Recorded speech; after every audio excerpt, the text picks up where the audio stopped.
Bahadur Shah Zafar the 17th of October 1858 को बहादुर Shah Zafar McKenzie नाम के समुद्री जहाज से रंगून पहुंचा दिए गए थे। शाही खानदान के 35 लोग उस जहाज में सवार थे। कैप्टन नेल्सन डेविस रंगून का इंचार्ज था। उसने बादशाह और उसके लोगों को बंदरगाह पर रिसीव किया और दुनिया की तीसरी सबसे बड़ी हुकूमत के बादशाह को लेकर अपने घर पहुंचा। बहादुर शाह जफर कैदी होने के बाद भी बादशाह थे, इसलिए नेल्सन परेशान था। उसे ये ठीक नहीं लग रहा था कि बादशाह को किसी जेल खाने में रखा जाए, इसलिए उसने अपना गैराज खाली करवाया और वही बादशाह को रखने का इंतजाम कराया। Bahadur Shah Zafar the 17th of October 1858 को इस गैराज में गए और द 7th of November 1862 को अपनी 4 साल की गैराज की जिंदगी को मौत के हवाले करके ही निकले।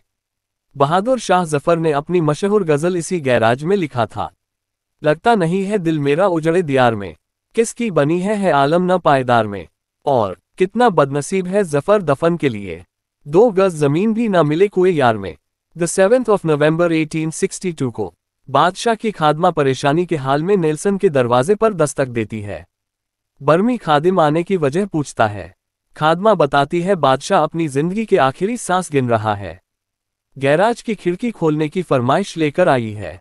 बर्मी खादिम जवाब में कहता है, अभी साहब कुत्ते को कंघी कर रहे हैं, मैं उन्हें डिस्टर्ब नहीं कर सकता। खादमा जोर जोर से रोने लगती है। आवाज सुनकर नेल्सन बाहर आता है। खादमा की फरमाइश सुनकर वो गैराज पहुंचता है। बादशाह के आखिरी आरामगाह में बदबू फैली हुई थी और मौत की खामोशी थी।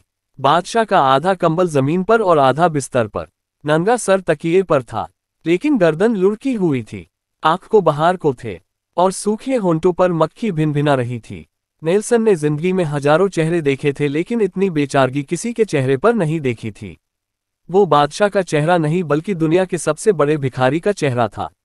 उसके चेहरे पर एक ही फरमाइश थी, आजाद सांस की। हिंदुस्तान के आखिरी बादशाह की जिंदगी खत्म हो चुकी थी। कफन दफन की तैयारी होने लगी। शहजादा जवान बख्त और हाफिज मोहम्मद इब्राहिम देहलवी ने गुस्ल दिया। बादशाह के लिए रंगून में जमीन नहीं थी। सरकारी बंगले के पीछे खुदाई की गई और बादशाह को खैरात में मिली मिट्टी के नीचे डाल दिया गया। उस्ताद हाफिज इब्राहिम देहलवी के आंखों को सामने 30 सितंबर 1837 के मंजर दौड़ने लगे, जब 62 साल की उम्र में बहादुर शाह जफर तख्त नशी हुआ था। वो वक्त कुछ और था, ये वक्त कुछ और था। इब्राहिम देहलवी सूरह तौबा की तिलावत करते हैं। नेल्सन कब्र को आखिरी सलामी पेश करता है और एक सूरज गुरूब हो जाता है।